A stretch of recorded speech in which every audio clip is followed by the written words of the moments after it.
अध्याय स्कंद 4 अध्याय 30 श्लोक संख्या 36 है। इसके पहले 22 से 32 तक के श्लोक में प्रचेताओं ने भगवान से प्रार्थना करी। ठीक है, भगवान को उनके तो उन प्रार्थनाओं में और उस पहले भगवान ने प्रचेताओं को दर्शन दिया और उन्होंने उनसे कहा कि आप वरदान मांगिए। तो वरदान मांगने से पहले प्रचेता लोग यहाँ पर भगवान को प्रणाम करते हैं। तो 22 से 32 श्लोक में प्रणाम है, तो उसमें भगवान के तमाम गुणों का वर्णन किया गया है। ठीक है, पहले 4 गुणों का वर्णन कि किस तरीके से भगवान क्लेश विनाश करने वाले हैं, भक्तों के कष्टों को दूर करने वाले हैं। नंबर 2, भगवान किस तरीके से सारा मंगल करने वाले हैं। इस बात का निर्णय हो चुका है कि भगवान का नाम और गुण सर्व कल्याणमय है। तीसरा, भगवान मन और वाणी के वेग से की पहुंच से बहुत आगे हैं। और चौथा कि भगवान हमें हमारी भौतिक इंद्रियों से नहीं समझ सकते। फिर इसके बाद भगवान का प्रकृति से कैसा संबंध है और भगवान के दूसरे गुण, जैसे कि भगवान हर जगह किस तरीके से व्याप्त हैं, भगवान का नाम हरि क्यों है, क्योंकि वो भक्तों के कष्टों को हर लेते हैं। हरि मेधसा भगवान का नाम है कि भगवान हमेशा इस बारे में सोचते रहते हैं कि कैसे बद्ध जीवों का कल्याण किया जाए। ठीक है, और भगवान विशुद्ध सत्व हैं। भगवान संपूर्ण माने कि जो 3 सतोगुण, रजोगुण, तमोगुण, 3 गुण जो प्रकृति के इनसे ऊपर है। और 24वें श्लोक में 5वां गुण भगवान का बताया है, प्रभवे सर्व सात्वताम। बहुत इंपॉर्टेंट गुण भगवान का कि भगवान हमेशा ये सोचते रहते कि हम अपने भक्तों का वैभव, भक्तों की ख्याति, भक्तों का जो है प्रभाव कैसे बढ़ाएं। फिर भगवान समस्त चीजों के नमः कमल नाभाय प्रचेता कहते हैं। जैसे कुंती महारानी ने भी कहा नमो पंकज नाभाय, ऐसे प्रचेता लोग भी कहते हैं नमो कमल नाभाय। कमल नाभ, जिनकी नाभि से कमल निकलता है, उस कमल पे ब्रह्मा जी आते हैं, ब्रह्मा जी सृष्टि का उत्पत्ति करते हैं। इस तरीके से समस्त चीजों की उत्पत्ति का मूल स्रोत कौन हो गए? भगवान कृष्ण। ठीक है, क्योंकि गर्भोदक्षाई विष्णु के नाभि से कमल निकला है और गर्भोदक्षाई विष्णु के सोर्स कौन है? कृष्ण। ठीक है ना। तो इस तरीके से भगवान के कई गुणों का वर्णन किया, अर्च विग्रह की महिमा का वर्णन किया, कैसे भगवान के अर्च विग्रह का भक्ति की पूजा अर्चना होनी चाहिए। और फिर कहते हैं कि भगवान आपसे हम क्या वरदान मांगे, आप अगर देना ही हमारे लिए, तो सबसे बढ़िया वरदान ये है कि आप हमसे प्रसन्न रहें। यानी कि हे कृष्ण, आपकी संतुष्टि ही हमारे लिए सबसे बड़ा वरदान है। भगवान बोलते हैं, प्रचेता लोग बोलते हैं, पर आपका नाम अनंत है, आप अनंत गुण आपके अंदर हैं, और इसी जैसे आपका नाम अनंत है, आपके गुण अनंत हैं, इसी तरीके से आप जो है अनंत वरदान हमें दे सकते हैं। ठीक है ना। तो अनंत वरदान, बहुत ही सुंदर श्लोक प्रचेताओं ने बोला, वरम वृणीमहे तथा अथापि नात त्वत्प्रतः परात् नाही अंतस्त्वाद विभूति नाम सो अनंत इति गीयसे। मतलब आप भगवान अनंत हैं, आपके गुण अनंत हैं, आपकी महिमा अनंत है, आपके क्रियाएं कृपा सब अनंत है। तो आप हमें ऐसा वरदान दे दो कि हम अनंत रूप से आपके नाम का कीर्तन और गुणगान करते रहें। हरे कृष्ण कृष्ण कृष्ण हरे हरे, हरे राम राम राम हरे हरे। ये वरदान मांग रहे हैं कि हम अनंत रूप से बिना किसी रुकावट के हम जो है आपके नाम का कीर्तन और श्रवण करते रहें। ये क्योंकि आप अनंत है, आप अनंत वरदान दे सकते हैं। तो हमें रुपया पैसा धन दौलत नहीं चाहिए कि अनंत है तो अनंत दे दो, बहुत सारा धन नहीं। वो कह रहे हैं अनंत काल तक हम बिना रुकावट के हम बस हरे कृष्ण महामंत्र का कीर्तन जप श्रवण करते रहें। और आगे क्या मांग रहे हैं कि अब हमने कह रहे हैं कि हमने ऑलरेडी आपकी शरण ले ली है, ऑलरेडी हम आपके चरणों में आ गए हैं, तो अब हमें और क्या चाहिए? क्योंकि भगवान कहें चलो आप कीर्तन जप तो करते रहोगे, लेकिन और तो कुछ मांगो, अपने लिए कुछ मांगो। तो बोल रहे कि अब और क्या चाहिए? जैसे एक भंवरे को पारिजात का वृक्ष मिल जाए तो उसकी सारी इच्छाएं पूरी हो जाती हैं। पारिजात के वृक्ष पर जाने के बाद उसे कहीं और जाने की जरूरत नहीं रहती। उसी तरीके से हे भगवान, अब हम आपके चरणों में आ गए हैं, अब हमें और कहीं जाने की क्या जरूरत है, अब हमें और कोई चीज प्राप्त करने की क्या जरूरत है। मतलब जिस तरीके से भंवरा जब पारिजात के वृक्ष पे बैठता है तो उसकी सारी संतुष्ट हो जाता है, पूरी सारी इच्छाएं खत्म, संपूर्ण तरीके से संतुष्ट हो जाता है। तो अब हम कृष्ण के चरण में आ गए हैं, तो अब हमें और क्या चीज की कमी रह गई, अब और क्या मांगे, है ना। आपके चरणों में आने के बाद और कहीं जाने की जरूरत नहीं है और कुछ पाने की इच्छा नहीं है, क्योंकि जो आपके चरण हैं वो सारी इच्छाओं को संपूर्ण रूप से संतुष्ट करने वाले हैं। इसके बाद 33 से 42 श्लोक में फिर आगे इच्छा व्यक्त करते हैं प्रचेता लोग, जो कि सबसे ज्यादा मैंने पहले ही बताया था कि बहुत ही ज्यादा महत्वपूर्ण श्लोक हैं, है ना। 33, 34 हमने 35 तक किया था। तो कहते हैं कि जब तक हम मतलब ऐसे ऐसे वरदान मांगने, पहले तो मांगा कि अनंत रूप से आपके कृष्ण कथा नाम का जप कीर्तन करते रहे। फिर आगे कह रहे हैं यावत ते माया स्पृष्टा भ्रमाम एहा कर्म भी तावत भवत प्रसंगा नाम संघास्यान्नो भवे भवे। जन्म जन्म तक बस एक ही वरदान मिले, मतलब मुक्ति तो चाहिए नहीं, क्योंकि जन्म जन्म की बात हो गई। उस दिन हमने काफी विस्तार से समझा था, महाप्रभु ने भी कहा है कि जन्म जन्म मतलब कि भक्त को तो मुक्ति भी नहीं चाहिए, तो चाहिए क्या। कह रहे हैं कि जब तक हम इस संसार में रहें, माया में रहें या जो भी है, हमको बस एक ही चीज चाहिए कि तावत भवत प्रसंगानाम संघा। ऐसे लोग, भवत प्रसंगानाम माने ऐसे लोग जो आपके प्रेमी हैं, ठीक है, जो आपसे प्रेम करते हैं, यानी कि जो आपके भक्त हैं, उनके संग में हमको आप रखो, ठीक है।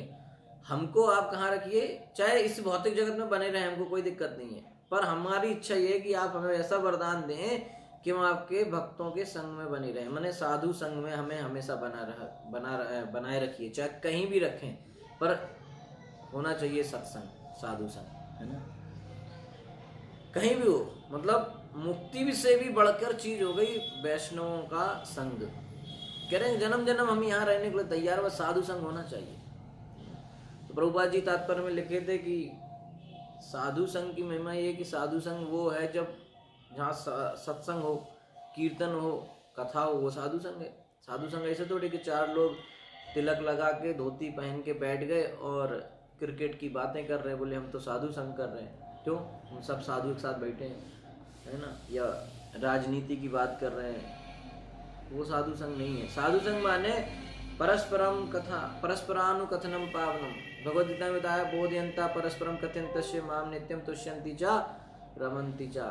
साधु माने वो मेरी कथा करते हैं, भगवान कहते हैं। तो और फिर भगवान कहते हैं कि मैं वैकुंठ में नहीं हूँ, मैं योगियों के हृदय में नहीं हूँ, ना हम बसामी वैकुंठे ना योगी नाम हृदय शुभा यद गायन्ति मद भक्ता रमन्ते तत्र नारदा। हे नारद, मैं वहां रहता हूँ जहाँ मेरे भक्त कथा कीर्तन करते हैं, तो भगवान वहां रहते हैं। इसलिए जहाँ भगवान हैं वो फिर वैकुंठ ही हो गया, गोलोक ही हो गया, यहाँ स्वयं भगवान कहाँ रहते हैं, जहाँ भक्त लोग कथा करते हैं। तो इसलिए प्रचेता लोग कह रहे हैं कि अब हमको मुक्ति उक्ति क्या चाहिए, हमको तो बस साधु संग चाहिए, क्योंकि साधु संग मिलने से सब मिल जाता है ना।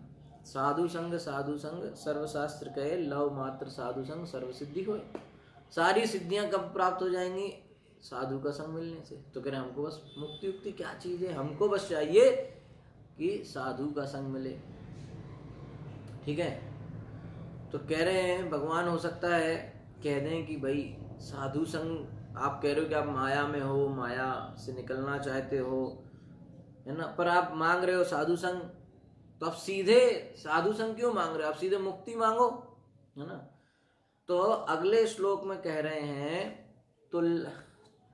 तुलयाम लवे नापि ना स्वर्गम ना पुनर्भवम भगवत संगी संगस्य मर्त्या नाम किम उताशिषः। कि हमने यही श्लोक करना है कि 36वां करना है? एक सेकेंड, ओके 34वां श्लोक हो चुका है ना? हाँ हो चुका है, ठीक है।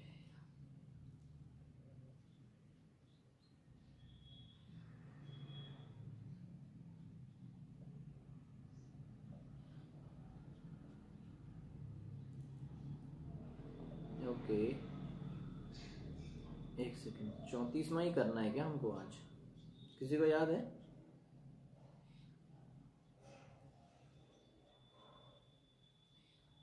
ओके, हमको 36वां करना है, ठीक है। तो मैं 34 35 का समरी बता देता हूँ। तो आगे कह रहे हैं कि साधु संघ का तो मतलब भगवान कहे भाई साधु संघ मांग रहे हो, आपको मुक्ति माया से निकलना है, कष्टों से निकलना है, और आप मांग साधु संग रहे हो, तो अच्छा है कि आप मुक्ति ही मांग लो, ऐसा भगवान बोल सकते, सीधे मुक्ति मांगो। तो कह रहे हैं नहीं, साधु का तुल्याम लवे नापि ना स्वर्गम नापनो भवम, स्वर्ग हो या कोई सा भी लोक हो, साधु संग का एक क्षण भी उससे तुलना में कम है। कि शुद्ध भक्त का अगर हमें लव मात्र संग मिल जाए तो उसकी तुलना में स्वर्ग की प्राप्ति और ब्रह्म में मिलना, मुक्ति ब्रह्म में मिलना, ये दोनों चीजें उसकी तुलना में कम हैं। किसकी तुलना में? लवे नापी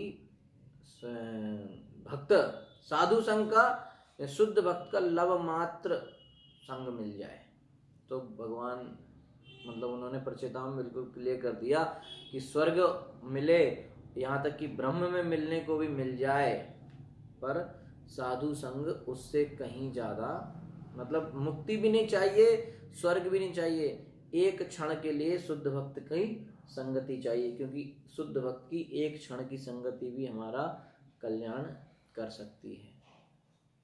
अच्छा, फिर कह रहे हैं कि शुद्ध भक्त के पास रहने से क्या होगा भाई? शुद्ध भक्त के पास रहने से सबसे अच्छी बात होती है कि कृष्ण कथा सुनने को मिलती है, संकीर्तन होता है, यही कथा, और प्रसाद तो मिलता ही है।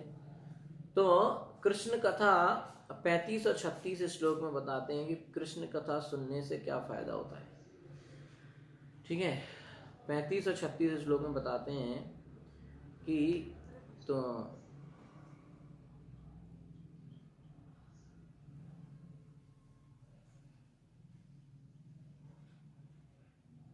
ओके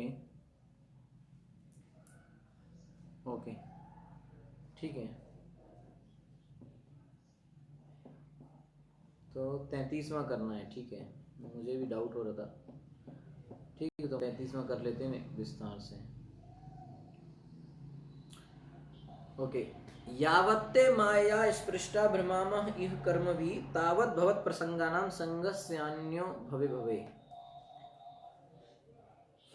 33वां तो कर चुके हैं, है ना? 34 करना है इसका मतलब।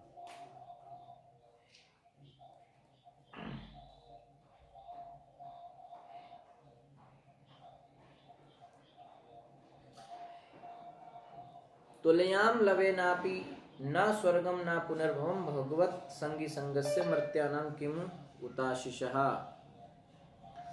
तुलयाम तुलना करते हैं, लवेन लव से, अपि भी ना नहीं, स्वर्गम स्वर्गलोक की प्राप्ति ना नहीं, अपुन भवम ब्रह्म तेज में मिलने के लिए, भगवत भगवान का संगी पार्षदों से, संगत से संगति का, मर्त्यानाम मनुष्यों का जो मरणशील है, किम क्या कम है, आशीषः आशीर्वाद का। अनुवाद एवं तात्पर्य श्रील प्रभुपाद जी के द्वारा, श्रील प्रभुपाद की जय। अनुवाद, एक क्षण की भी शुद्ध भक्त की संगति के सामने स्वर्गलोक जाने अथवा पूर्ण मोक्ष पाकर ब्रह्म तेज में मिलना, कैवल्य की कोई तुलना नहीं की जा सकती। शरीर को त्याग कर मरने वाले जीवों के लिए सर्वश्रेष्ठ वर तो शुद्ध भक्तों की संगति है। मर्त्यानाम किम उता आशीष, ऐसा कह रहे हैं कि इससे बढ़कर आशीष, इससे बढ़कर वरदान और क्या हो सकता है? कौन सा वरदान? भगवत संगी संगस्य, भगवत माने भगवान के भक्तों के संग मिल जाए, इससे बढ़कर और वरदान क्या चाहिए?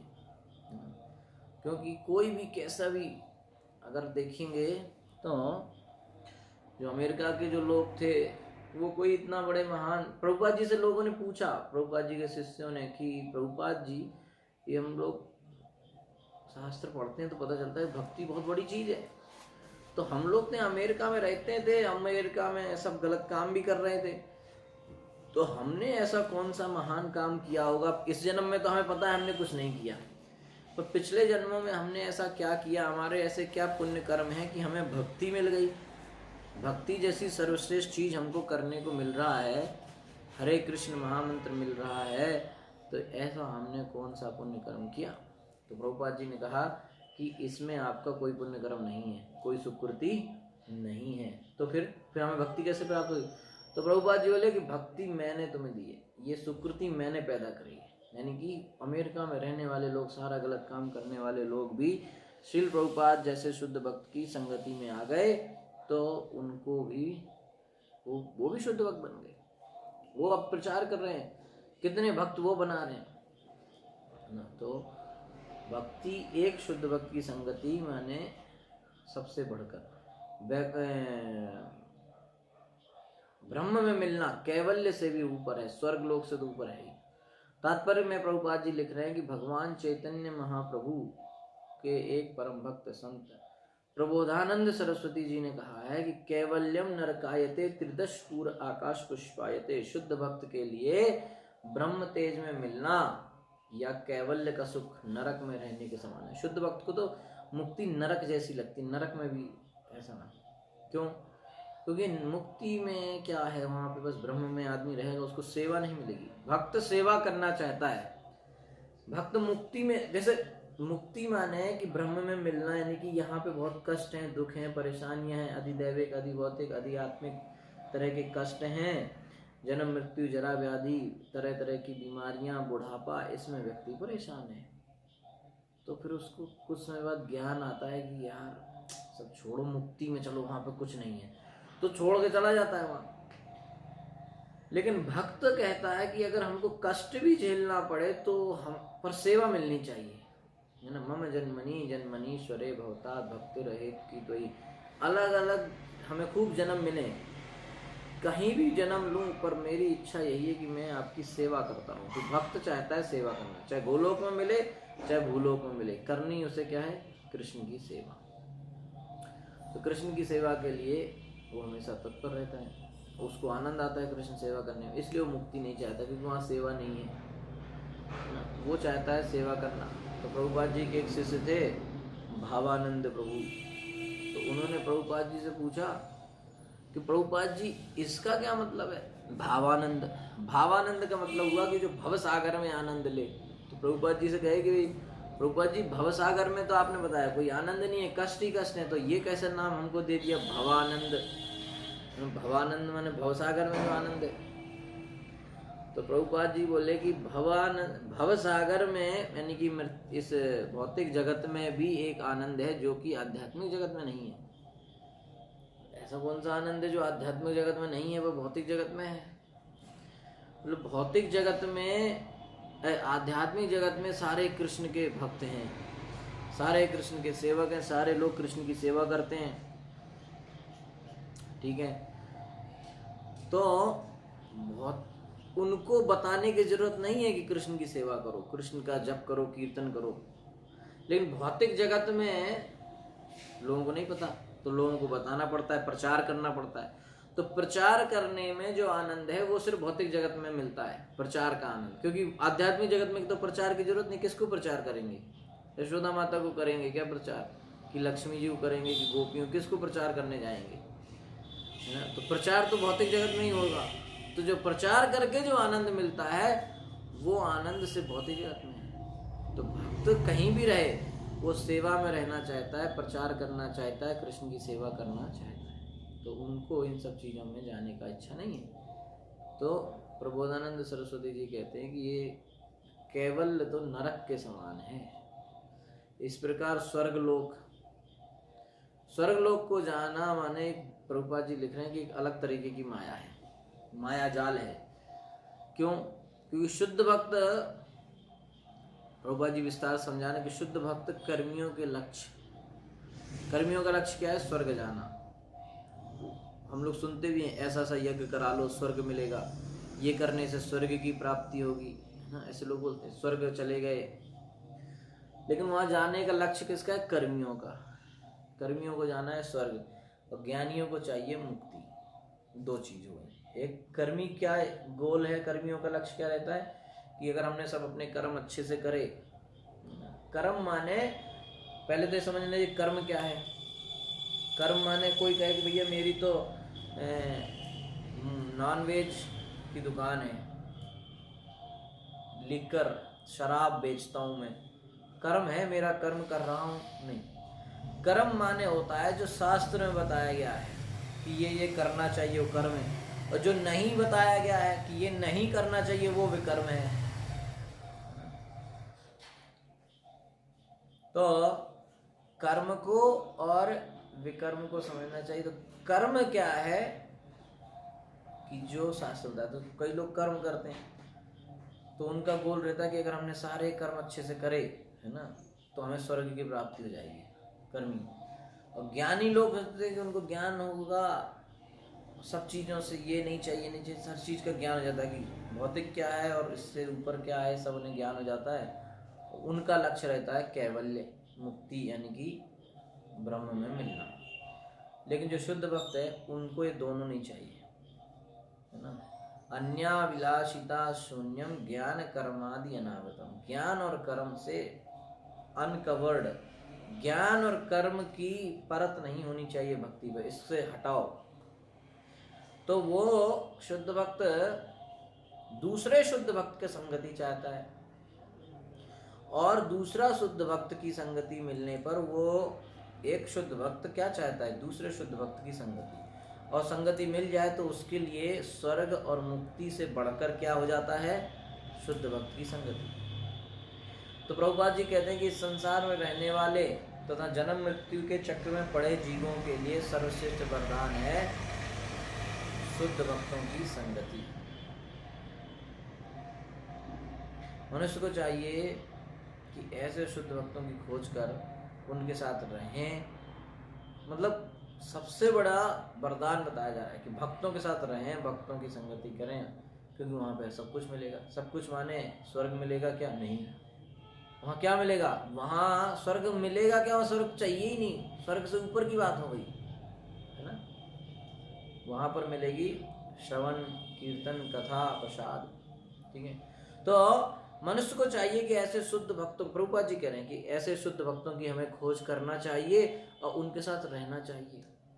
इससे इस भौतिक जगत में रहते हुए भी पूर्ण सुख की प्राप्ति की जा सकती है। इसी उद्देश्य से ये कृष्ण भावनामृत आंदोलन किया गया। तो प्रभुपाद जी का सीधा सीधा उद्देश्य है, प्रभुपाद जी उपदेशामृत में भी लिखते हैं कि हमने इस्कॉन की स्थापना इसलिए करी,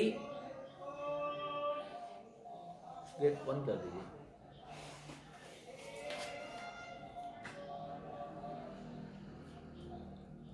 प्रभुपाद जी कहते हैं कि हमने इस्कॉन की स्थापना इसलिए करी ताकि लोगों को भक्तों की संगति मिल सके, शुद्ध भक्तों की संगति मिल सके, लोग वहाँ आए और उनको ये मौका अवसर मिले कि कथा में बैठें, कीर्तन सुने, कीर्तन करें, सेवा करें। ये अवसर कहाँ मिलेगा? अगर इस्कॉन का मंदिर होगा, सत्संग होगा, सेंटर होगा, तो लोगों को ये अवसर मिलेगा।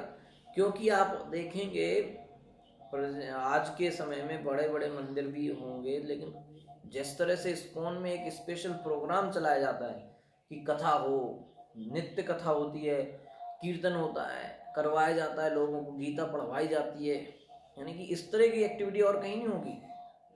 मंदिर हैं, वहाँ पूजा होगी, सब होगा, भंडारे भी हो रहे हैं, लेकिन बैठा के उनको गीता पढ़ाना, समझाना, भागवत पढ़ाना, एक एक शब्द समझाना, इस तरह का जो है साधु संग इस्कॉन में मिल रहा है। प्रभुपाद जी की इच्छा थी कि इस तरह के मंदिर हर जगह बने और उनमें लोग आए और उनको इस तरह की अवसर मिले। कैसा अवसर? कि भक्तों के बीच में बैठ के कथा कीर्तन वो कर सके। तो इसी उद्देश्य से कृष्ण भावनामृत आंदोलन प्रारंभ किया गया, प्रभुपाद जी कह रहे हैं। क्योंकि भौतिक जगत में रहते हुए सारा अगर थोड़ा बहुत जो सुख प्राप्त हो सकता है तो कब हो सकता है? जब भक्तों के बीच में हो, है ना। तो प्रभुपाद जी की इच्छा है, कह रहे हैं कि हमको चाहिए कि हम खोज करें कहाँ भक्तों का संग मिलेगा, वहाँ जाकर उनके साथ रहें। कल एक भक्त ने हमको फ़ोन किया था और बोल रहे हैं कि हमको रहना है। अब वो रहते हैं दूसरे देश में, अब उनको इंडिया आना है, इंडिया आके उनको शुद्ध भक्त के साथ रहना है। तो प्रभुपाद जी की किताबें पढ़ के एक व्यक्ति, प्रभुपाद जी की पुस्तकों की मानता है कि वो व्यक्ति जो इतनी मेहनत करके जाके विदेश में रहा, सेटल हुआ परमानेंटली, फाइनली वो उसको विदेश में सेटल हो गया, अभी उसको कोई दिक्कत नहीं वहां पे, है कि नहीं। लेकिन अब उनको दिक्कत ये हो गई कि उनको भागवत पढ़ ली उन्होंने, या तो विदेश न जाते या भागवत न पढ़ते। अब दोनों चीज एक साथ कैसे होगी? अब भागवत पढ़ रहे हैं, नित्य कथा सुन रहे हैं, भागवत पढ़ रहे हैं, जपा कर रहे हैं, तो मन में आ रहा है कि भक्तों के बीच में जाए। अब वहां जाके फंसे हैं, अब यहाँ आना चाहते हैं इंडिया, तो उनको उन्होंने फोन किया कि हम दुविधा में, हम क्या करें, इंडिया आएंगे तो घर वाले रहने नहीं देंगे, बोले इतना खर्चा करके विदेश में सेटल करवाए, तू वापस आ रहे, क्या बात है ना, सब बेकार हो जाएगी मेहनत। समाज में इतना नाम है कि हमारा लड़का विदेश में रहता है, तुम वापस आ रहे हो काहे के लिए? बोले साधु बनने के लिए। बोले फिर तो समस्या बहुत हो जाएगी। लेकिन प्रभुपाद जी की पुस्तकों की महानता देखिए कि हृदय में परिवर्तन आ रहा है, इच्छाओं में परिवर्तन आ रहा है। बाह्य परिवर्तन तो आता ही है, लेकिन आंतरिक परिवर्तन प्रभुपाद जी की पुस्तक पढ़ने से लोगों के हृदय में हो रहा है। इसको हम आज भी देख रहे हैं।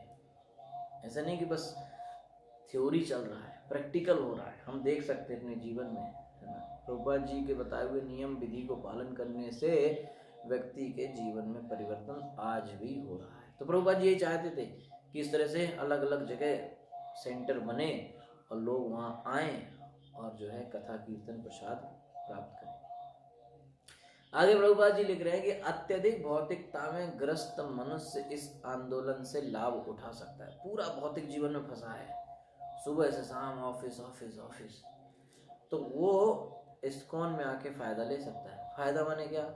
इस्कॉन में आके फ्री में खाने को मिलेगा, ऐसा फायदा नहीं। इस्कॉन में आके उसको ऐसी चीज मिल जाएगी जो कि उसको स्वर्ग से भी बढ़कर है। वो क्या है? शुद्ध भक्त की संगति।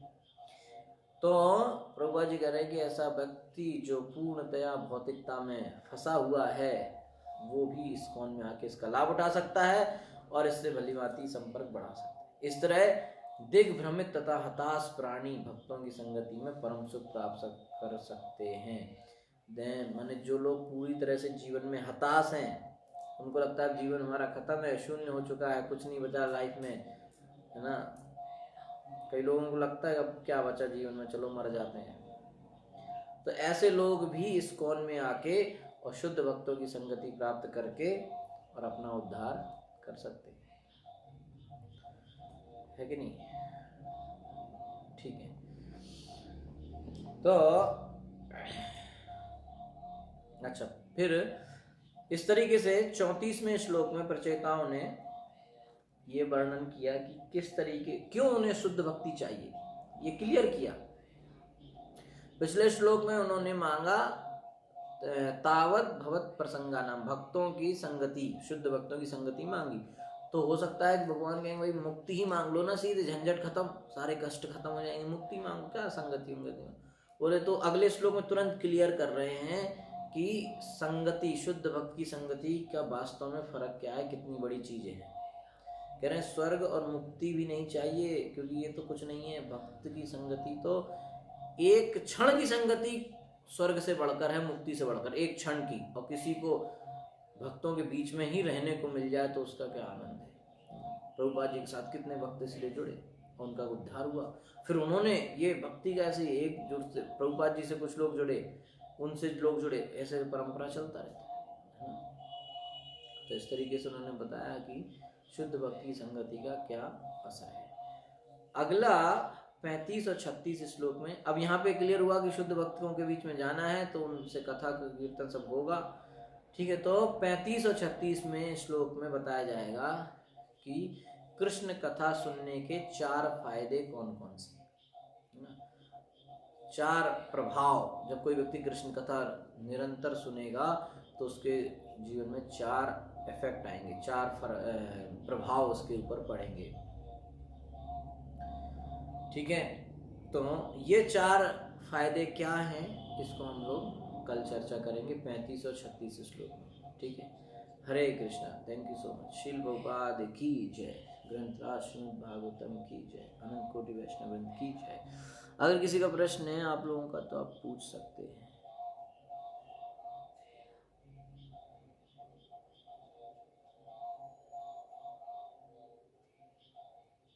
एक सेकेंड। यस, हरे कृष्णा। हरे कृष्णा, आप बोल रहे क्या? नहीं, हरे कृष्ण प्रभु जी, दंडवत प्रणाम। हरे कृष्णा। ओके प्रभु जी, किसी का कोई प्रश्न है नहीं, तो? कुछ ओके ओके।